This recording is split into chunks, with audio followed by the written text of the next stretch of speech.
So, like I was saying, frame control, super important. The big consideration here is if you don't control the frame, you're giving it to the other person. If you give it to the other person, they are going to basically like handle every element of this call. You're going to get backed into a corner super quickly. Shenny, can you give us an anecdote of when this happened? Yeah, so we ended up hopefully closing this guy because the contract is out and he's about to send it. But what would have been a 1 call close ended up taking 3 calls because I was a bitch, which is unfortunate. The way that the call ended up going, the first minute and a half, we were shooting the shit. He's a cool guy, so that was all fine.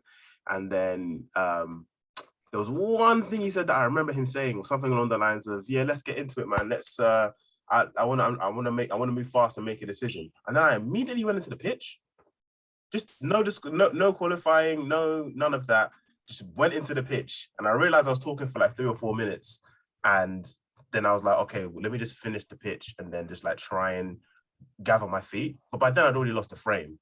So when you try and gather your feet after you've lost the frame, you're fighting an uphill battle. And for the most part, you know, the whole idea about first impressions and everything, if you leave a bad first impression, people are gonna, you got to do a lot more work to get up to that.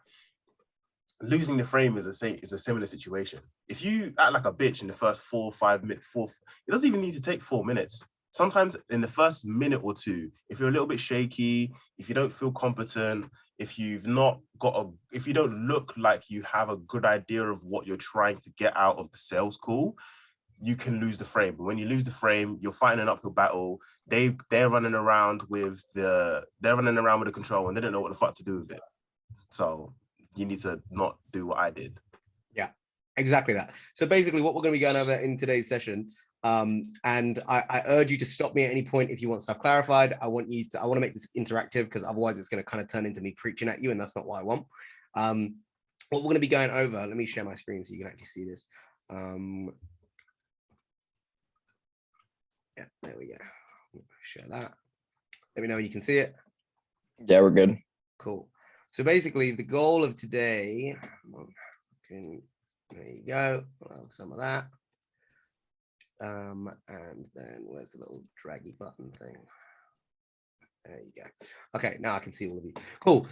So like we said, frame control, what we're covering today is the 3 key traits that you need to display on every sales call, how to avoid sales mistakes, the 7 frames there are in human communication, and then how to break the frames that you come across.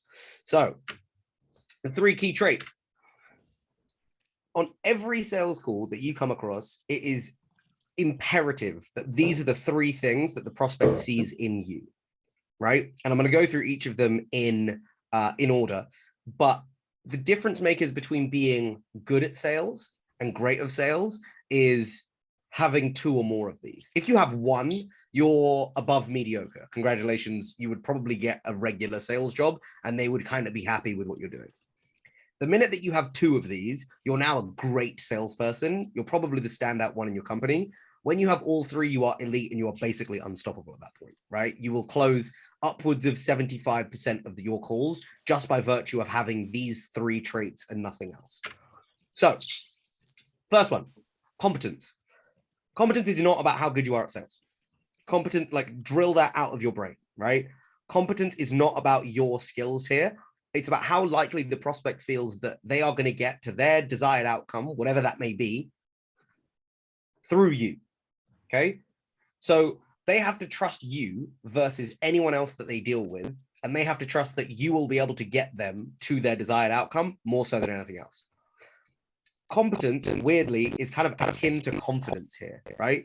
Because if you come into a sales call like really meek and a bit quiet, and like, oh yeah, you know, this might work, and maybe this could work, maybe this couldn't work. They don't trust you in the slightest. You're never going to close that sale because ultimately your ability to prove to them that you know what you're talking about is what they're going to believe and buy versus the actual solution that you're selling, right? Being competent in solving their problems is how they begin to trust you versus any other competitors that we're dealing with. So for example, in the sales call me and Shenny were on earlier in the day, he literally opened this up by saying, hey, look, so I'm gonna be really honest with you. I know we've had 2 calls and I'm really confident in you guys, but I'm in a networking group And there's a guy in there that told me that he would do the same thing as you guys kind of do. He would charge me $3 grand for 1,500 leads a month. And I was like, you're going to get ripped off. That was my direct response to that was you're getting ripped off.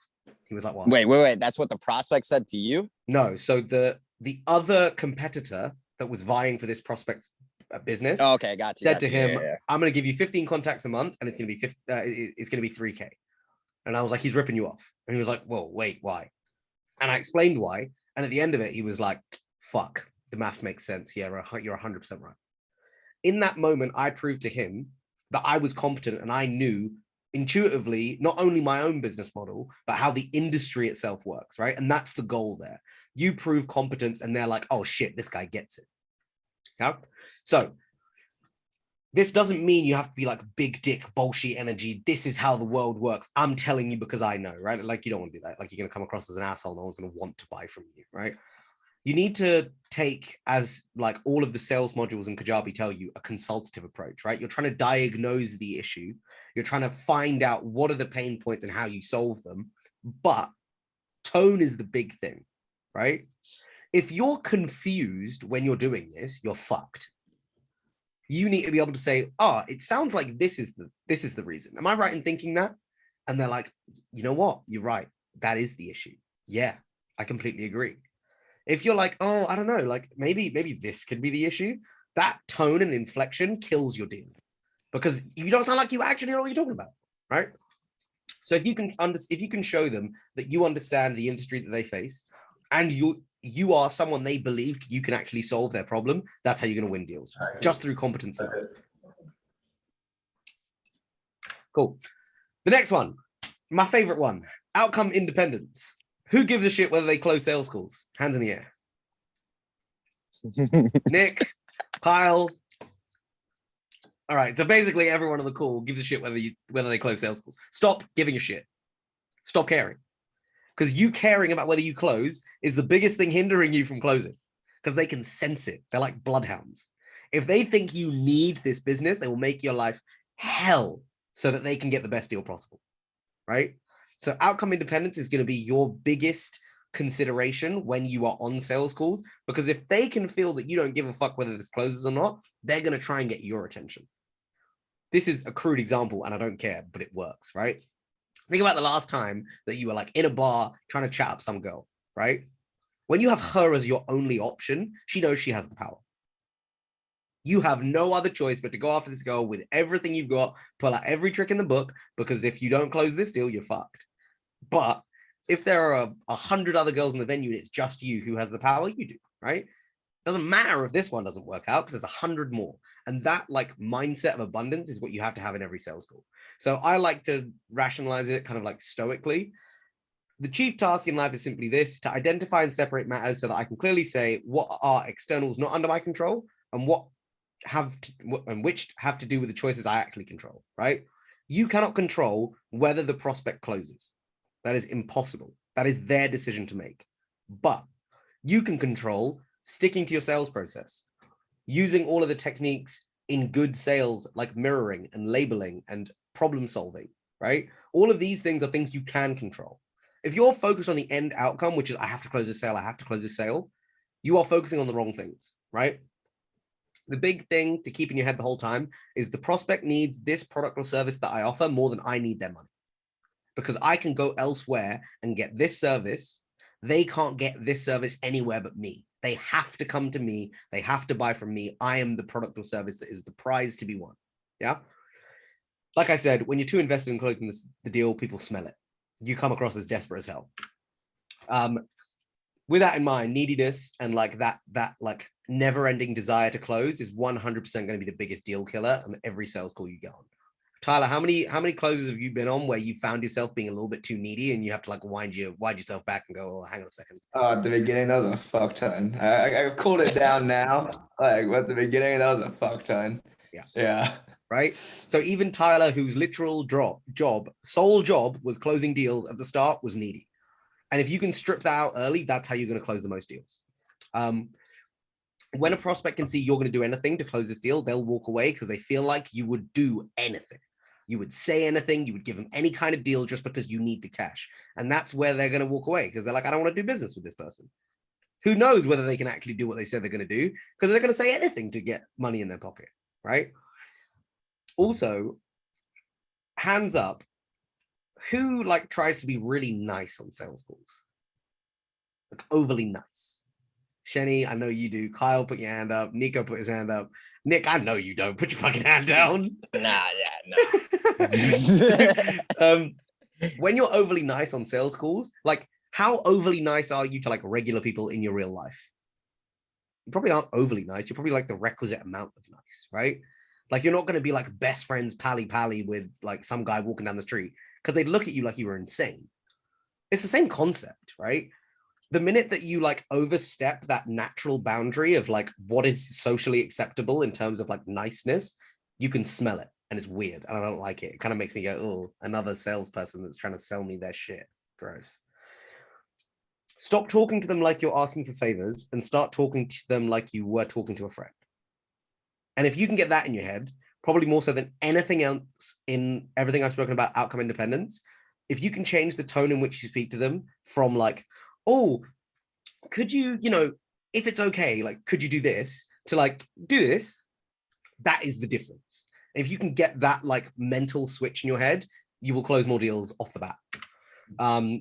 One thing to add to that last point as well, you need to see yourself as equals across the room, from across the aisle, the table, whatever. Yeah, because that's the one thing that will make you sound more needy, even if you know yourself you're not needy.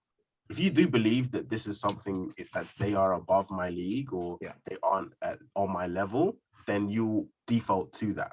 So get that in your head. It doesn't matter. Case in point, right? So the sales call me and Shenny just got off. This lady said we do 40 million a year in sales. She was like, the first thing she said when she got on the call, she was like, oh, hi, nice to see you both, blah, blah, blah. Let me just move upstairs. Got upstairs. And the first thing she said was like, tell me about yourself. And I was like, I was about to ask you the same question. And then just waited. She was like, oh, okay. Frame control immediately. I'm not doing what you want me to do what I want. You're on the call with me. This is my frame and I control it, right? Stupid things like that. If you, as Shenny said, if you think that there's a power imbalance there, we'll get onto power in a second. Like you need to combat it immediately. So when you're outcome dependent, you bend over backwards to make the prospect happy. You'll do concessions that you should have done. You'll change what you offer. You'll change payment terms. You'll change everything because you need that deal. Bad. You don't qualify because disqualifying a prospect is terrifying and you want to get the most deals as possible. So I should just let everyone work with me. Bad. Don't do that. You give discounts to win deals. Don't discount shit unless like this is a life-changing amount of money. If you're going to make $1 million off this deal and they're like, we want a 5% discount, shut the fuck up, say yes. Anything other than that, don't bother. What's the point? You're just burning into your margin. Fuck discounts. Teach the prospect. Don't teach the prospect everything you know for free. Right? So I did this to save Shenny's dire sales call. I basically coached this prospect through doing outbound outreach and like domain health and warming and shit. I was like, the only way I'm going to give this to you is if you put a call in the diary next week or 2 weeks time for us to actually take you through. And he was like, okay, cool. So we booked the call and then I taught him. Right? And then you put the prospect on the pedestal, which is exactly what Shenny was saying. Cool. Final one, empathy. And I'll be really quick because all of you should be empathic when you're doing sales. They need to know that you understand their problems and what they're going through, right? And it's not about being emotional. Don't be emotional, be empathetic, right? So sympathize and empathize with the issues they're going through, understand them, and then make that be the next step in the process, right? I completely understand. That sounds absolutely awful. And that's why this needs to happen, right? So move them through the process by being empathetic. So empathy in practice involves probing deeper. So, that's terrible. Why do you think that happened? Or, you know what? I've heard that from everyone in the industry. What makes you think that this is a problem that's going to go away, right? Probe deeper using empathy. It also humanizes you because salespeople aren't empathetic. They tend to just shill their products and try and get as many closes under the belt as possible, which is how you fail at sales. Which brings us on to the next step, which is avoiding sales mistakes. So the true salesman qualifies properly. And this is the qualification that you need to go through on every call. So when I want all of you to screenshot this page on your screens, screenshot this, right? Because this is fucking important. For a prospect to be truly qualified, they need to have these 5 things, right? 5? Yeah, 5. So their pain can be quantified. It's not enough that their pain exists. You need to be able to quantify that. How much revenue are you losing by not solving this? If this problem doesn't go away, what does that mean to your bottom line? If you don't solve this, how much more time and effort is it going to take for you to get there eventually, right? You're quantifying that and you're making it a number. When you add numbers to things, they become real in like psychologically. So if you can make something that's a bit soft and it's like, oh yeah, this is really annoying, to, oh my God, this is costing me 20 grand a month in lost revenue, they will move forward because now it's real in their brains. They are actively looking to solve this problem. So if they are like essentially shopping around for competitors, it's annoying, but it's a good sign because it means they actually want to solve it. If they're like, oh yeah, you know, your email was great and we really like what you guys are doing, but we don't really see a need to do it. I'm just kind of intrigued by what you guys do. Bad. They don't give a shit about this. This is a price shopping adventure for them and nothing else. They have the financial ability to pay. Don't work with brokies. Like everyone in Client Ascension is being like stressed this probably 10 plus times a day. Don't work with brokies. They will kill your business. We've done it. Don't do it. It's shit. It honestly makes you hate agency life, and agency life is fun. It's meant to be fun. They can't make a decision without having it approved by someone higher up. That person is not a decision maker. Get off the phone and talk to a decision maker. Book another call with someone that actually has the clout and get on board with them. And they're looking to solve the problem now and not in 6 months. Because if they're looking to solve it in 6 months, tell them, great, we'll reach back out when you actually want to solve this, not now. Because you're just wasting both of our times, right? So exceptional sales relies on 2 key tenets. Active disqualification. You are the prize, not them. They want to have to work with you, not the other way around. And a full pipeline. You need to have optionality. You need to be confident saying, you know what? No, I don't want to work with you guys. Thank you very much. I'm walking away. Knowing that you have 99 other deals that you can close versus if you have no other deals and it's like, fuck, if I don't close this, I don't pay rent. You're always going to be at a losing position if you don't have other options, right? Which is why we stress so much, send more fucking emails. The more emails you send, the more calls you will book. The more calls you will book, the greater optionality you will have, and the easier sales will become. It's not just about having more at-bats. It's about having the security of knowing you have a larger percentage of deals that you can close over time versus just having a number of deals that you can close over time. So yeah, constantly be prospecting, constantly be sending. The mistake me and Shenny made when we were like first starting out was we signed 2 or 3 clients and we were like, great, we can pause outreach. We didn't do any outreach for like 4 months. And then lo and behold, like one of the clients stayed with us, the other 3 churned, and we were like, oh, but what do we do now? Because now we have to start this whole process again. Don't stop sending emails. Like, don't do it. Just keep sending emails and keep them stringing along. Tell them you have a wait list. Do what you need to do, but keep prospecting continuously. And as Connor keeps putting through on the CRM calls and like the follow-up calls, you need prospects at different stages in the pipeline, right? So let's say 2 clients churn, but you already have 2 in the demo phase. Okay, great. Demo phase, get that call booked in, close those 2. Great. You just filled that gap. Done. Cool. Everyone who put their hand up and said they were too nice on sales calls, Carl, I'm going to pick on you. Nice doesn't win sales. Prospects don't buy from you because you're nice. It's not true, right? Effective relationship building isn't about being nice and pleading for their approval. It's about making them realize that they can trust you through competence, right? So when a prospect senses that you're like trying to get like, not to, for whatever phrase, to get a leg over by like being really pally and nice and, oh yeah, you know, we'll do this for you and whatever. Like all they know is that you're trying to get something out of it. Right? You're trying to curry favor. You're trying to build something that doesn't really need to be built yet. They know they're in control because you're trying so hard. Niceness and trying hard are basically the same thing. Equally, pointing at you, Nick, don't go too far the opposite way and be an asshole, right? Like there's a fine line between being too nice and like being a dick and then turning off like 30% of people who would have actually said yes to you, but they just think you're a bit too abrasive. Like you do need to be in the middle. Right, Nick, I love you. I'm winding you up. I don't think you're too abrasive. Yeah, you're good, bro. Keep going. That orange hat is abrasive though. So don't give anything for free ever. Right, get a commitment or get paid. So much like I did with that sales call, I will help you if you book a call right now. If you book a demo call with me, I'll help you out. He was like, all right, cool, no worries, let's do it. right? The prospect is entitled to nothing. Not your time, not your effort, not your energy, no free proposals, no nothing, right? Unless they're going to commit to furthering this process, don't give them time. Don't give them anything, right? Let me ask you something real quick. Go. So something that I do, like if someone is like potentially going to move on to the next phase after a first sales call, I would offer to like pull 10 leads for them. Okay. Is that something you would recommend doing, to like show them on the next sales call, or just like skip it entirely? So with your 10 leads, right? Just from your knowledge of lead gen, right? You've been in the space for fucking ages. You're fucking good at it. How many times have you sent 10 leads and got absolutely niche? What do you mean? Like you send sales? 10 leads out. You send emails to 10 prospects and you get absolutely nothing back. Oh, all the time. Right. So why the fuck would you give them 10 leads? Because what happens if they email all 10 leads themselves manually and they get nothing back and they're like, well, your leads are shit, bro. What can you do then? Be like, they're not. I just have to email them. They're like, fuck off, man. I don't believe you. Right. No, I don't like give them the leads. I just show them.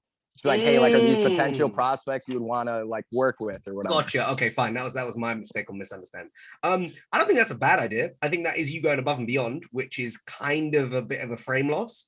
But what I would actually do is, so this is just a bit of a reframe on that. Do the research beforehand, right? Come to the table on the second call and be like, so I was doing some thinking and gut instinct says these are the kind of people that you would be interested in contacting. Is that about right? And they go, oh my God, yeah, that's sick. These are exactly the people you're working with. All that's doing is showing the industry that they operate in versus, oh, hi, I got these 10 leads for you. Please, can you give me some money, please, sir? No, like, don't do that, right? Right, yeah. So like, for example, the coding or the app development company that I signed, before the second call, I looked through all their case studies and was like, okay, like I see you worked with multiple drone companies. Here's a list of 10 potential leads, blah, blah, blah. Yeah. In the drone industry, I think this is like something that would be right up your alley. And she's like, oh my God, you're so right, blah, blah, blah. And it worked exactly out, so. Right. Yeah, precisely that. So you're showing that you understand the industry versus, oh, look, I went and did some free work, please, sir, close. Right. Okay, gotcha. Yeah. Okay, next one. Don't be too keen, right? Like, so Shenny did this on the call that we mentioned, right? The guy was like, let's get moving. And Shenny was like, okay, cool. Here's our pitch. And the guy was like, okay. He now controls the frame. You have to think of this like flirting. Like, you don't tell a girl that you want to fuck her the first time that you meet her. It's implied. The whole deal is it's implied. But you don't have to tell her because then the allure is gone, right? Like the whole mystery of it disappears. So don't rush to close deals because, again, the mystery disappears, right? They're not there yet. So if you're like, for example, they say, oh my God, you guys are so smart. You completely get our business. Everything that you're saying is so true. If you're super emotional and you're like, awesome. Yeah, I'm so glad. All they think now is that like, this doesn't happen a lot. And you guys are rookies. You're amateurs, right? It's amateur hour and you finally hit pay dirt and you know what you're talking about one time. You don't want that, right? So like minimize emotion the whole time. Be like, great. I'm glad that we've nailed that in. Like deadpan the whole time. And all you're doing is solidifying yourself as someone that's in control and knows what you're talking about. Again, you need to be happier walking away than making a deal. And I keep harping on about this because it's so important. Like if your best alternative to a negotiated agreement is nothing, like there isn't one, and you're not happy with walking away, you would rather work for free for the first 6 months, you're in a losing battle. You will lose more deals than you will win because you are uncomfortable being like, we are not a good fit to work together. Goodbye. You need to have that in your head the whole time. Literally write it on a piece of A4, stick it on your wall whenever you do sales calls. That is going to be the biggest help. And then the final one is like introduce skepticism for them. So I did this on today's sales call. I was like, look, you know what? The numbers don't really make sense for me right now. I don't think that this actually works for me. Unless you can give me a better solution, I think we got to call this quits. And he was like, whoa, hang on a minute. All right, well, this is how I see the numbers working. And then we went on to a discussion about numbers from his perspective then, and we closed, right? So skepticism helps you when you bring it to the table, and skepticism helps you when they bring it up because it means you can objection handle, right? Next one, stop walking on eggshells. Kyle, stop being so nice. Stop walking on eggshells around people. It's not helping you, right? Do it with some oomph. Say it with your chest. Equally, don't lose all self-respect like in the prospect's eye and like flagellate yourself just to get their business. It doesn't work. They just think you're a pussy. One thing about the walking on eggshells thing, if you ever feel like you're self-editing, you're walking on eggshells. Yeah. That's what walking on eggshells feels like. If you feel like you have to pause before what you initially thought comes out of your mouth, then you are walking on eggshells. So just don't do that. Next thing, learn to shut the fuck up. Silence is your best friend in sales. Like, if you're quiet, most people, including like, I would say most people on this call, are uncomfortable if I just sat here. Put your hand up when you get uncomfortable with the silence.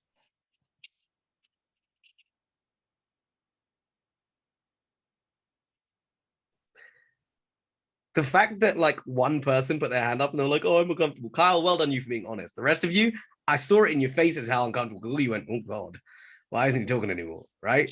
Like that comfortability with silence is your best friend. If on the prospect call that I had today, if she was like, tell me about yourself. And I was like, I was going to ask you the same question. And then when I paused, I got uncomfortable with the 4 seconds of silence there was and started talking. She wins the frame. Yeah. But I sat there and I was like, I'm not going to fucking talk. I asked you a question.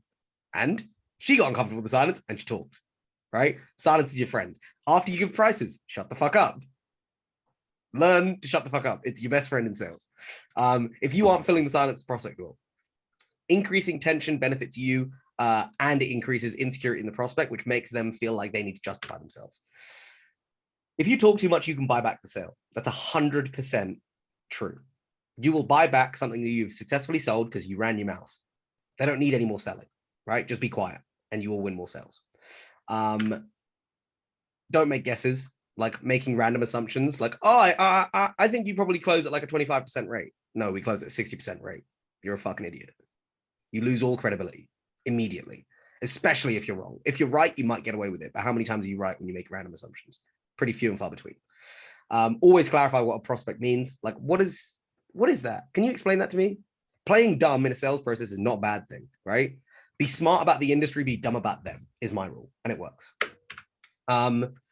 Cool. So the 7 communication frames. I realize we have like 20 minutes and I want to give time for questions. So I'm going to fly through this. They're all pretty intuitive. So I want to get through it quick. Okay. 7 key frames are basically like every, these are the most common ones that you are going to find in every sales call, every human interaction. And if you have a working understanding of all of them, you will be able to close more deals because you'll identify them quicker. Each frame can be broken by other frames, right? So think about it like rock, paper, scissors, right? So like if you put out rock and I put out paper, I win, right? But if I put out scissors, you win, right? That kind of stuff. Exactly the same logic. You break frames by applying other frames. You have to be combined with like other tactics. You can't just rely on frames. Otherwise, you're going to be like a robot. It's going to sound weird. So, okay, number 1, the power frame. So this is most commonly seen in like super high-powered execs, like women running $40 million companies, right? I am powerful. I'm great at my job. I'm a bad boss. I know what I'm doing, right? They will try and dominate you. They see themselves as high status, an authority figure. I'm a bad bitch, all the rest of it. I'm a big fucking walking dick. I know what I want. You're here to pitch to me. Those are the kinds of people that you're going to run into with this. They're going to show you how important they are. They're going to mention how much revenue they make early on in the call. They're going to tell you how big their team is. They're going to tell you how long they've been in the industry. All of these things are classic power frames. And then they are going to ask you questions off the bat. You break the frame through either denial, defiance, or reluctance. And I'm going to go on to how to break the power frame later after I've gone through all the different frames. So next one up is the time frame. Judge Judy being particularly aggressive with her watch, right? So this is most common a little bit lower down. So you've got executives and directors. So this is someone that thinks they are too busy to talk to you because they got important shit to do. I'm more important than this fucking 20-minute call where you're going to try and pitch me some shit. I've got mission critical stuff that I need to be doing, and I did this call as a favor to you, right? They're going to try and rush you. They're going to try and tell you, I've got a hard stop then. Can you make sure you finish your pitch before that? Thanks. You either break the frame through another time frame, but like be humorous about it. Don't just be like, well, I have 10 minutes. Fuck you. Like that's not going to work. You're just going to come across as a dick. The moral authority frame, which we'll get onto, and the prize frame. Moral authority.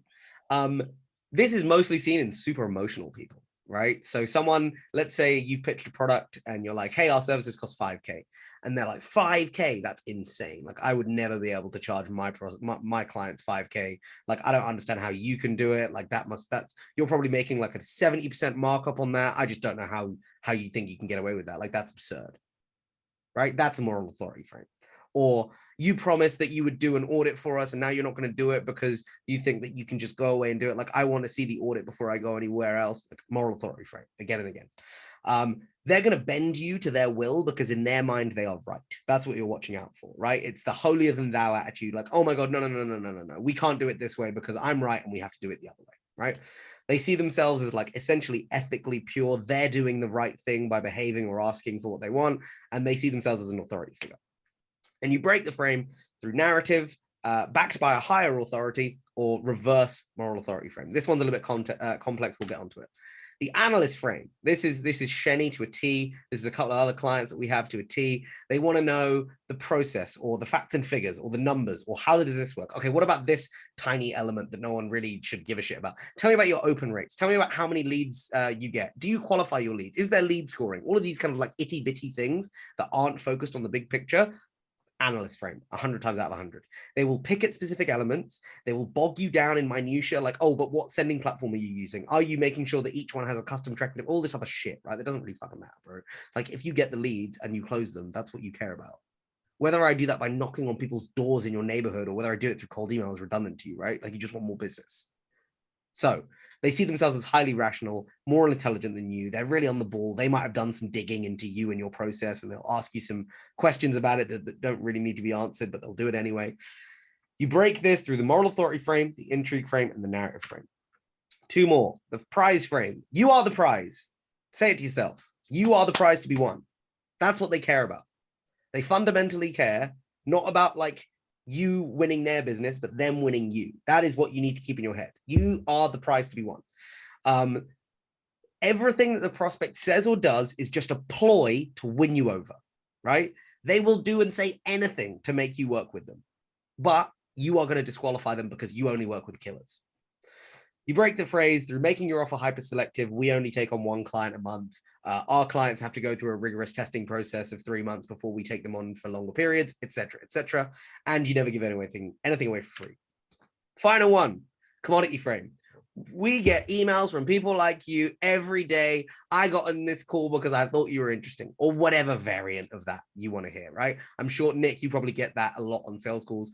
Oh, we get tons of emails like you every day. What makes you different? Right? They see you as a commodity. That's all you are to them. You are just another agency that does this same thing, right? If you are in e-com, this is you right now.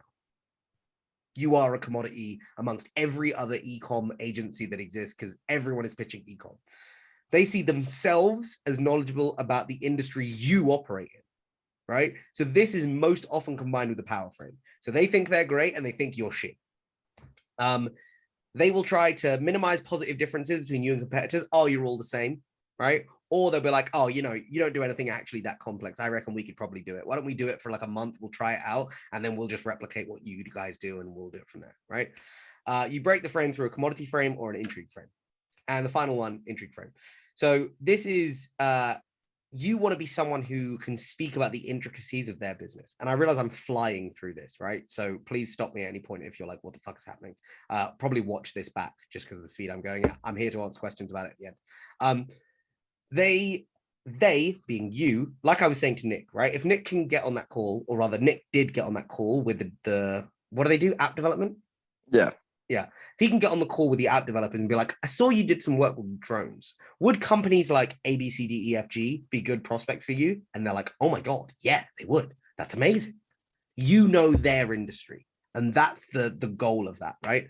So you are the valuable asset in every sale because you are the expert, right? Nico, when you and Mark are on sales calls and you're talking about agency automation and people are like, holy shit, how do you even do this? I didn't even know that you could do any of this stuff.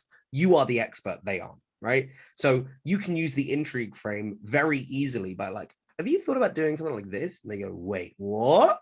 No, how do you do that? Intrigue frame. Say something that they won't have heard regularly, like, your CRM that you've got through Salesforce is crap and you could do it at half the cost by doing this. Wait, hang on. How? Why? How do you know that? Right? Shift the focus to a larger or more top line perspective. You don't care about how I get these emails out. You care about the results on the back end. That's how how me and Chenny closed today. I was like, look, you don't care how many emails we send. You care about the amount of closes you get at the back end of it. Am I right? And he's like, yeah, you could send 7 emails. And if I close 7 clients, I don't care. I was like, exactly. So don't get bogged down in the minutiae of how many emails we send, the processes or anything like that. You care about end goal, revenue growth at the end of the day. He's like, yeah, you're right. You break the frame through talking about things only insiders know, like other drone manufacturers. Yeah.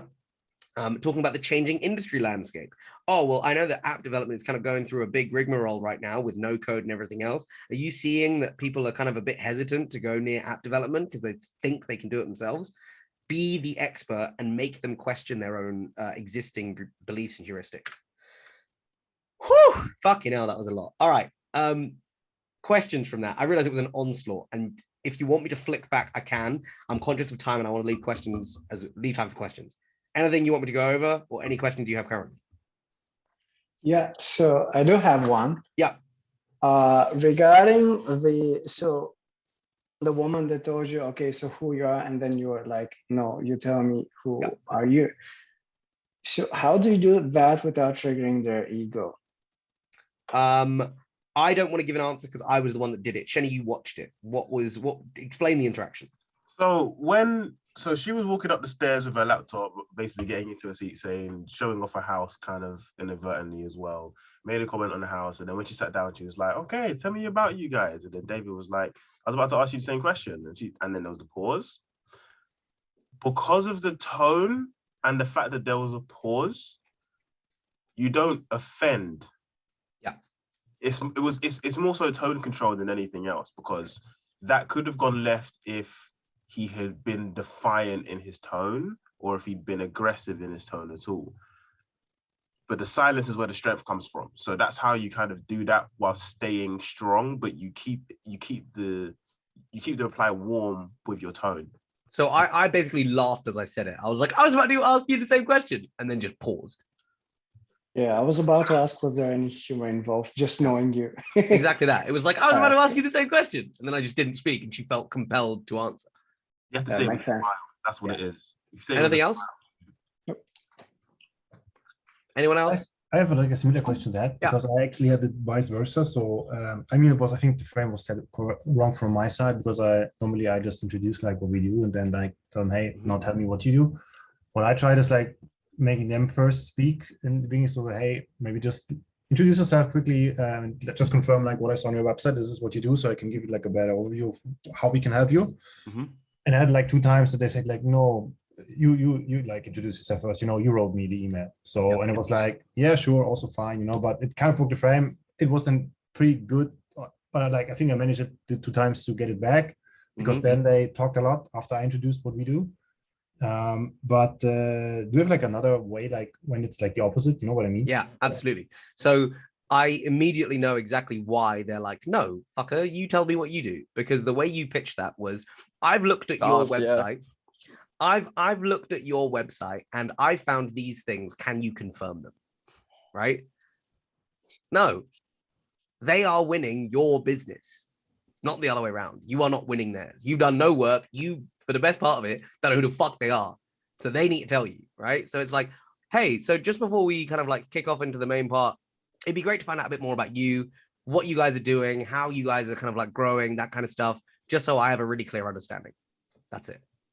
Okay, yeah, I mean, that's how I pitched it for the second guy. Actually, the same wording, and he like said the same. Like, no, please like introduce yourself first. You wrote me the email, so that's why we're here. That's interesting. Okay, so it's a very clear power frame, right? So let's do this. Yeah, it was super interesting because like when you said the power frame, immediately this guy popped in my head. Okay.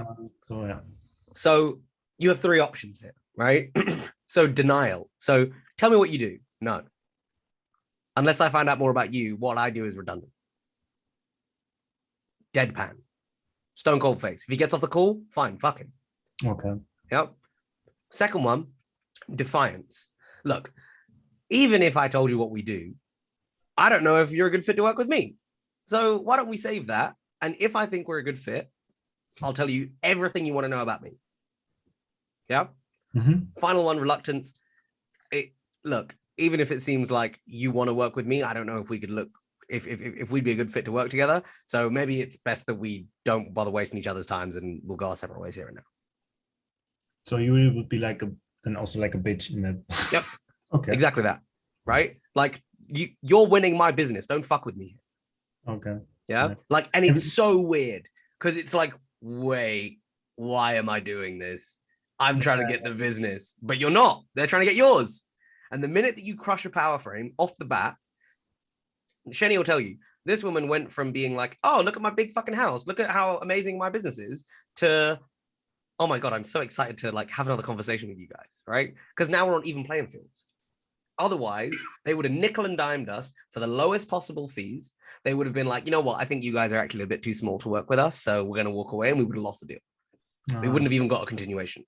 We or an also, advance. it's also kind of, that would have been, that I'm kind of certain that would have been the case, because even the way that we got the reply that we got was pretty stern. Yeah. And when the reply is stern, you can kind of tell that they could be someone who has the power frame as well.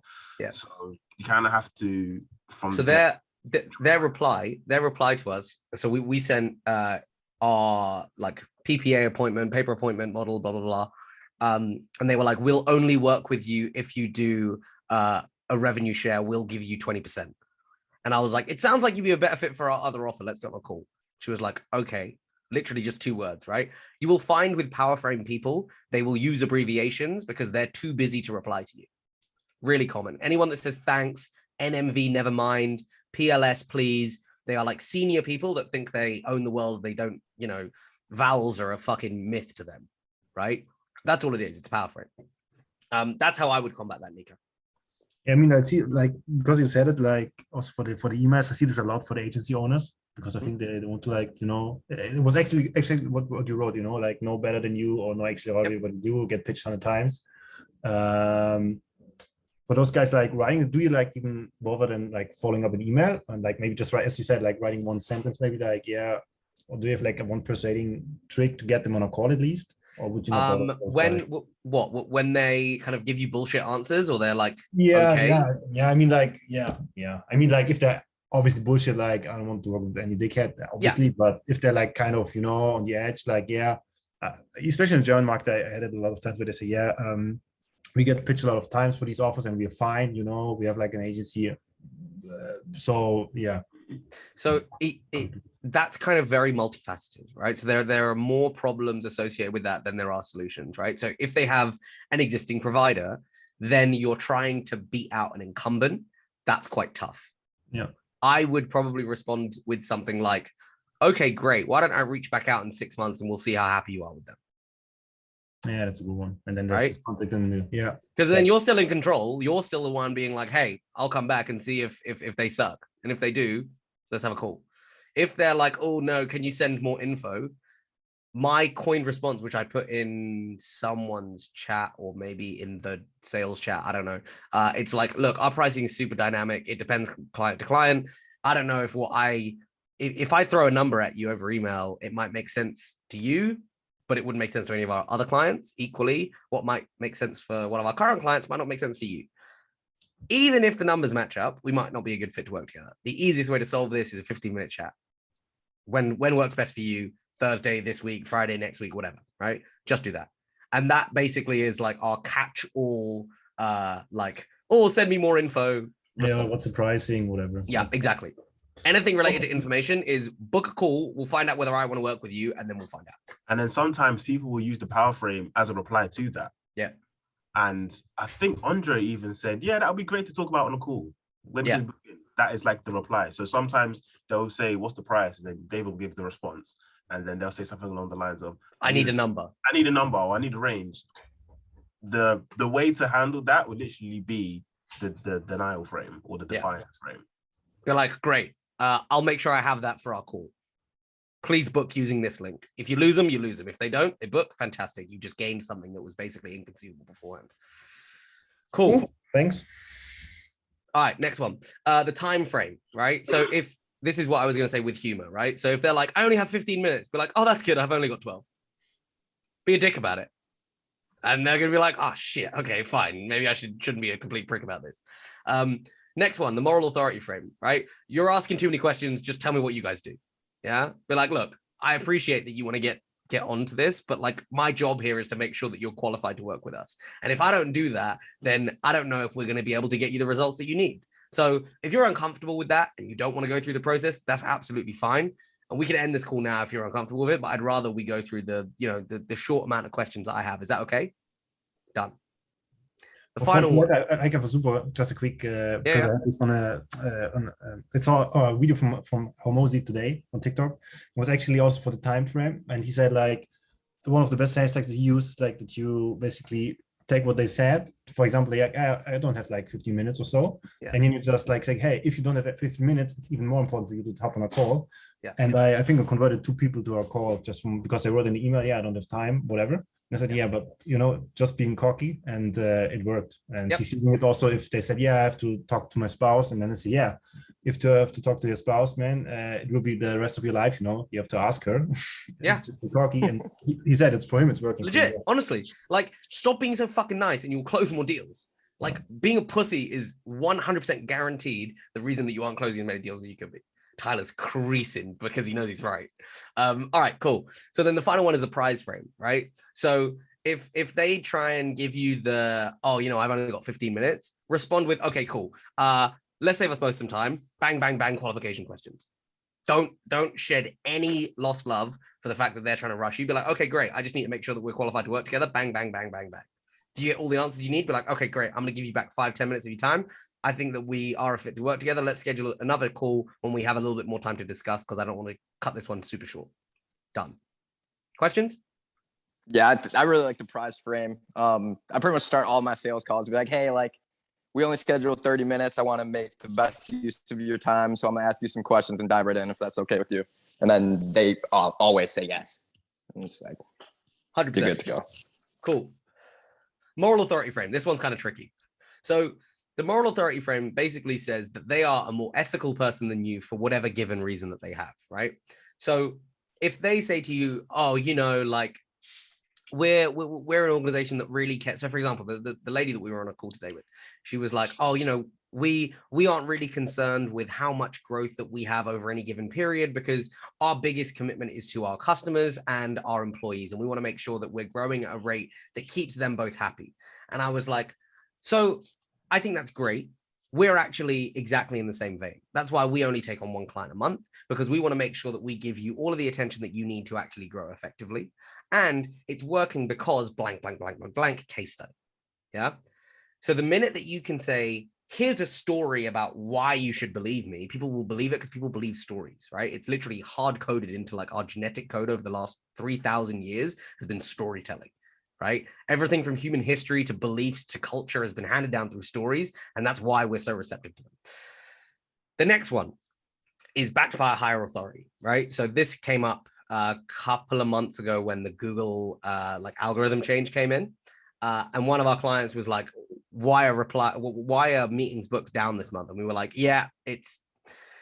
it's basically Google's fault. We've spoken to Google. They're addressing it. The algorithm change is screwing up everyone in the industry. We're doing our best to combat it as well, but we've been assured that it's not a long-term problem, right? And they're like, oh, well, if Google says it's not a problem, well, I can't really have an issue with it, right? So appeal to a higher authority than them, right? So let's say you're working with, I don't know, some little bitty e-commerce store that is hounding you for whatever the fuck you do for them, right? And you're like, okay, yeah, great. I'm going to stop you there. Insert massive e-commerce store has already told us that what we're doing for them is working perfectly. And I'm confident that the same thing will happen with you. You just need to give it time. So a higher authority than them will always supersede them in terms of their moral authority. And then the reverse moral authority is basically make them feel bad about what they're doing, and you play the victim, right? So you say, look, I mean, you've already scalped me on price. You've already told me that it's impossible for you to do business at this price. What do you want me to do? How do you expect me to run a business comfortably and with a margin if you're going to scalp me on price this much? In my situation, what would you do? And now they have to answer, because if they're so morally pure and ethically sound, then the reality of the situation is they have to give you what you want. Cool. Gaslight the fuck out of them, basically. Yeah, basically, as bad as it sounds. Yeah. Cool. Analyst frame, moral authority. So when someone starts nitpicking on numbers, be like, look, some of the largest companies in the world, some of the biggest people, the biggest players in our industry have been happy with us for years. We're doing great work for this company and that company and this company. What's more important is actually figuring out whether we'd be a good fit to work together versus insert objection here. The next one is the intrigue frame. Look, these specifics are important, but they don't really make an impact on the bigger picture, which is whatever their end goal is, right? So you guys are going to be successful with our service, irrespective of whether open rates are at 60% or 70%, you're still going to get the number of meetings booked that you need. And then the narrative frame, again, tell a story. Narrative frame is basically tell a story that convinces them otherwise. Commodity frame, cluster the message. So if they say lots of different things about how, everyone in the industry is like this, blah, blah, blah, blah, blah, blah, blah, blah, I've seen it, I know how the world works. You're like, yeah, sometimes that is the case, but oftentimes it's not always that simple. The next one is an even more powerful version of that, which is just the complete reframe. But like, oh, everyone in your industry does this. But like, that's not the same with us. We don't do that. And this is why. And then the intrigue frame is talk about how hard or how difficult it is for you to fulfill the thing that you are actually doing. Talk about what's changing in the industry again, and how it's going to affect the prospect in their business. And then the final two, so creating a prize frame, scarcity. We only take on one client a month. If you want to work with us, you're competing against 5 or 6 other people that are all vying to work with us too. We have to be super selective because of the quality of work that we do and the amount of time and effort that we put into you. Makes more sense that we're more selective than you get a mediocre service. The next one is progression. We don't do free trials. In order for us to approve it, we need to know you guys are serious. Can you plan on telling us what you want to do or what you want to accomplish in that free trial? And I'll see if that actually aligns with what we're able to do. And then the final one is exactly as like Nick and Nico were sharing before. Why don't you guys tell us a bit more about yourselves, and then I'll share a bit more about us. Yeah. Intrigue frame. Talk about how difficult it is for you to do what you do. Talk about all of the intricacies of what you guys are doing and how complex it is and why you're the best person to solve it. The industry, what's changing in the landscape. So like I said to Nick about app developers and no code, talk about that like you know it.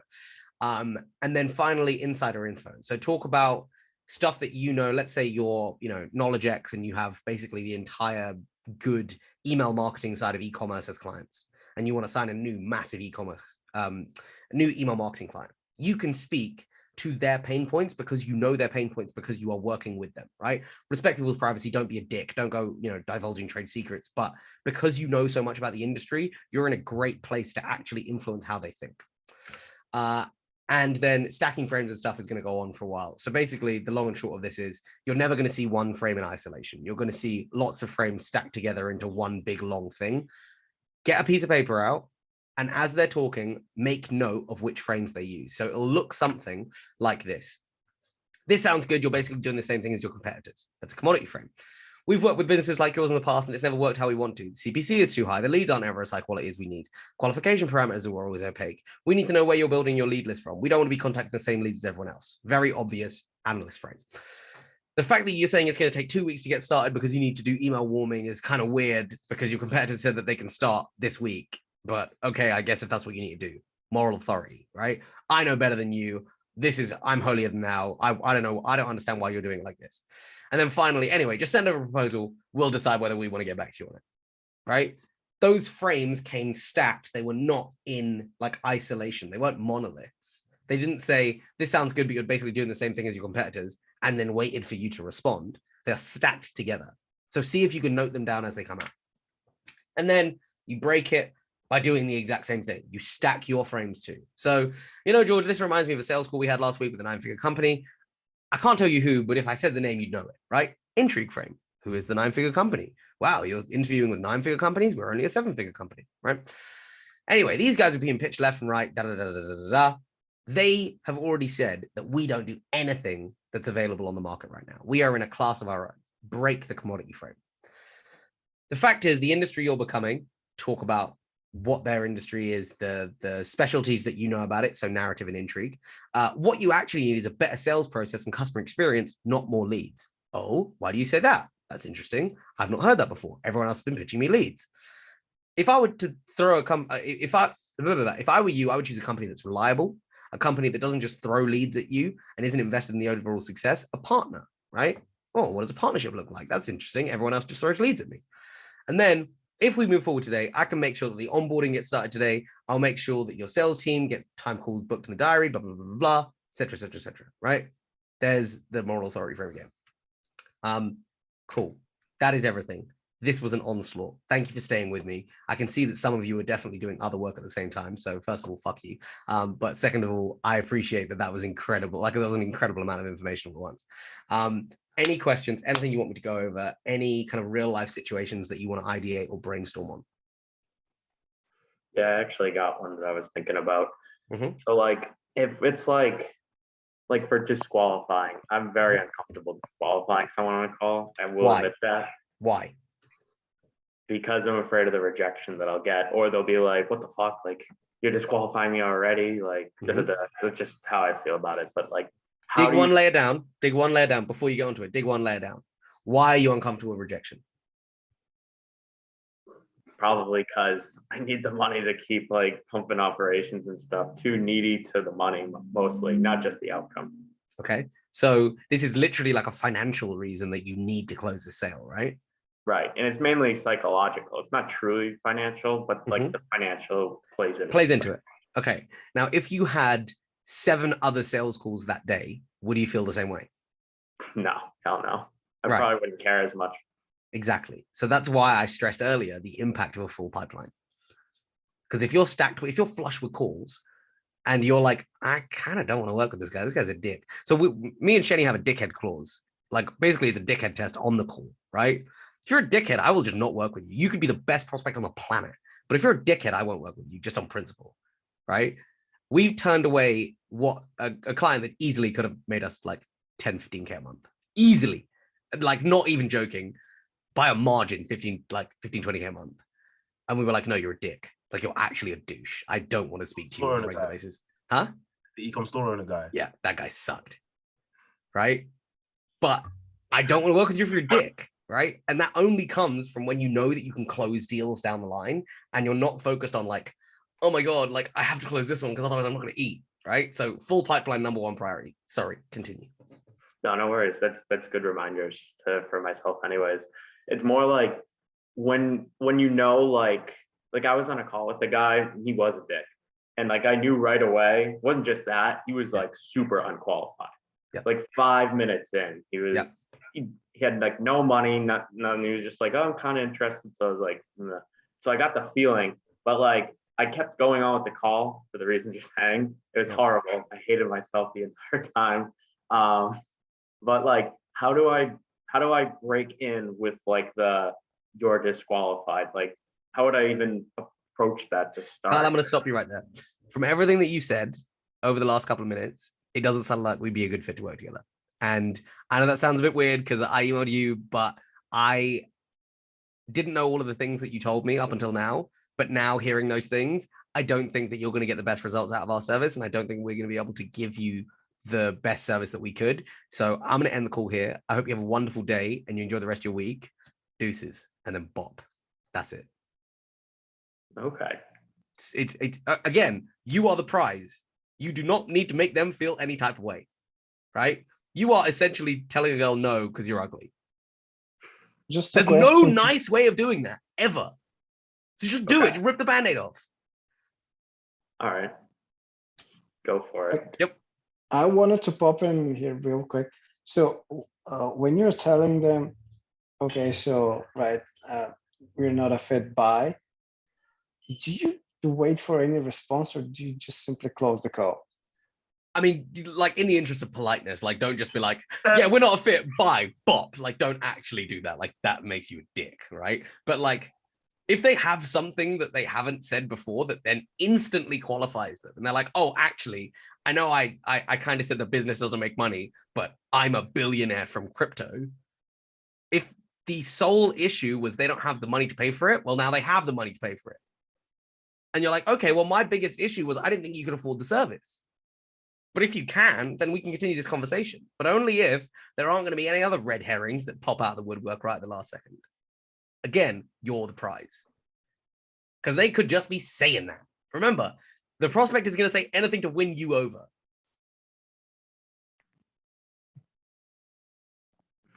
Dang. Carl got uncomfortable with silence. You saw it again. Carl had to say something. I didn't say anything. Yasin was silent. Carl was like, dang, right? Silence, key. All right. Anyway, Yasin, anything further than that? No? Cool. Anyone else? Tom, Nico, what's up? Yeah, Any Tom, other Tom, you've been silent as a mouse. This guy's been sitting there playing I'm Fortnite just on his kind of fucking laptop. soaking in everything you got to say. I don't jump on too many sales calls myself. I usually let Vinny handle that side of things. But I'm just thought I'd be a fly on the wall and sort of get a bit more of an understanding about the process. Actually, today I was supposed to have a call because it sort of fell outside Vinny's time zone. But the guy bailed. So, I mean, if you've got any advice for when that happens, how soon did he bail? No, like, so what happened was Like he was a no-show, right? Yeah, he's a no-show, exactly. So, so he came to approach Vinny. Yep. He seemed pretty enthusiastic. Mhm. And then so we organized a time to meet by like a Calendly link. Yep.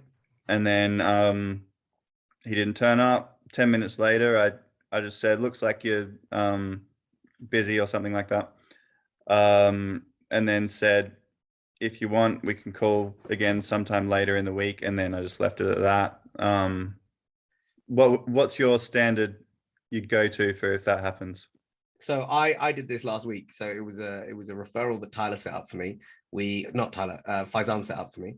We had a great first call with Faizan on the call. Went really well, seemingly swimmingly. She booked that call for the following week, just didn't show up. So rescheduled once to the next day and then didn't show up for the reschedule. It got to like 5 minutes in and I just declined the meeting on the calendar. I know she's got that notification saying David Jacob declined the meeting and the time that I did it. I now refuse to talk to her. Fair enough. Even if she comes back and she's like, I'm really sorry, this thing happened. No. You get one reschedule. You wasted the reschedule by not showing up. No, goodbye, we're done here. Because think about what's going to happen if you actually work with that person. Oh, yeah, that'd be shit. Don't work with them. You didn't pass the dickhead test. Goodbye. Yeah, so sort of one reschedule is your personal rule. Yep. 100%. So this is another thing, right? If they're rescheduling, not showing up and not communicating now, when you get them in as a client and you need to onboard them, what's going to happen then? When you need them to help you sort of like analyze and give you extra information to help you do your service better, and they don't because they just don't communicate, what happens then? Then it just ends up with them blaming us for doing a shit job when really, they should be providing us with all the assets and info we need.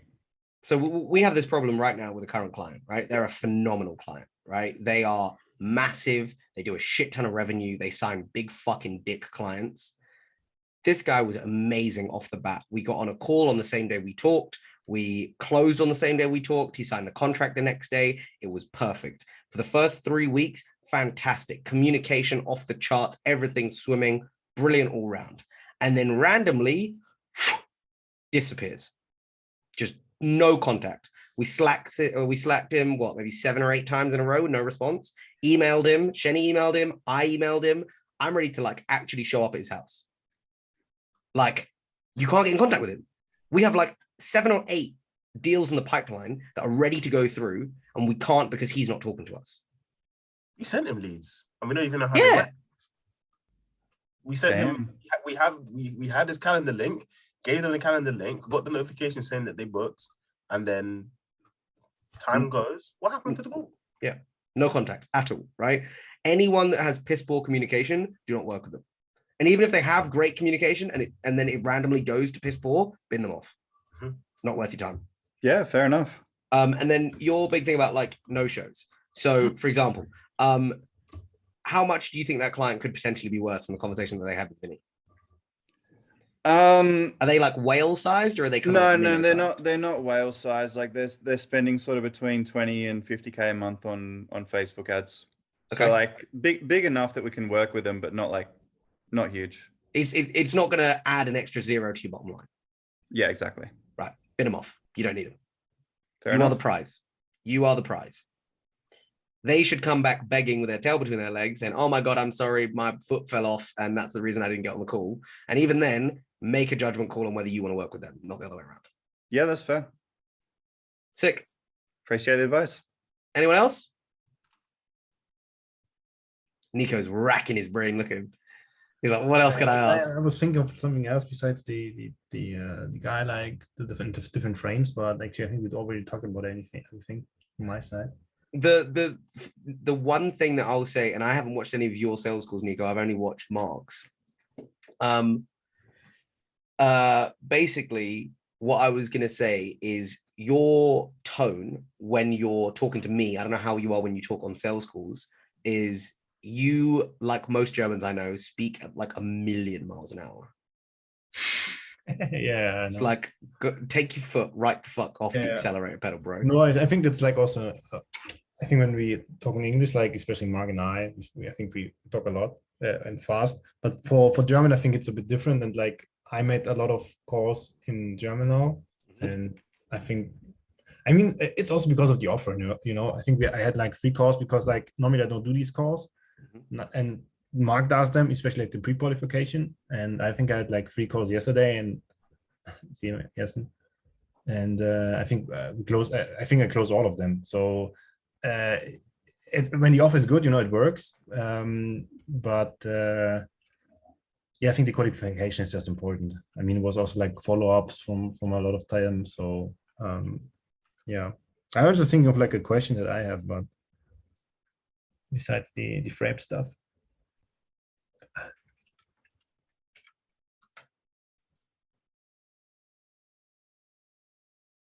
Dun, dun, dun. Nothing. I think you mentioned. Sorry, was this? Were you finished, Nico? Yeah, sure. Go ahead. Yeah. I think one thing you said earlier in the call, David, was sometimes people are sort of saying, like, oh yeah, we're looking at other agencies for the same service, like trying to make you a commodity, or sort of like sounding like they don't care. How do you usually handle that? So the first question I ask is, what decision criteria are you using to weigh up us, them, and any other provider? What matters to you? That's what I want to find out, right? Because the goal is that you influence that decision criteria in your favor versus in someone else's favor, the way you're not strong, right? So let's say that you do UGC, optimization, copywriting, creative, media buying, the whole 9 fucking yards, right? Everything. And they say, well, the big thing that we're concerned about is optimization. And you're like, you know what? I'm glad you said that. From everything that we've seen from other people in the industry, the big thing that they don't do is optimization. So they'll do the creative, they'll do the ads, they'll do the media buying, they might even do the copywriting if you're lucky. But once it's up, it's just set it and forget it. And that's not what we're about. The big thing that we focus on is how to get you the most bang for your buck. So now when they go and they speak to these other providers, they're going to ask them about optimization. And if they aren't shit hot on optimization, that means that the decision criteria in your favor is more heavily weighted.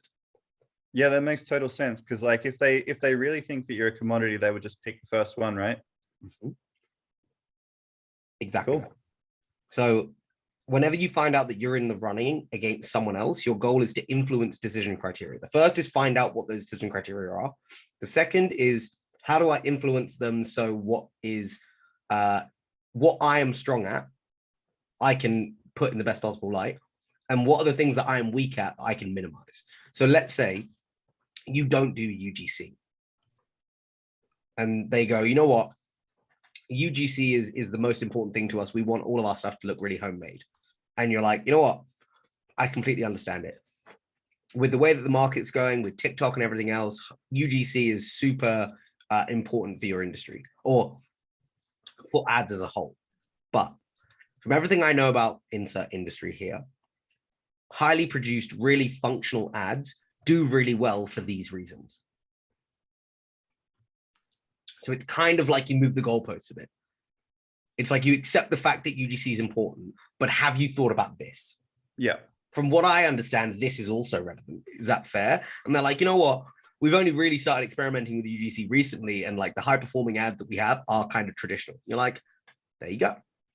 right? So to summarize what you're saying, like you ask their criteria.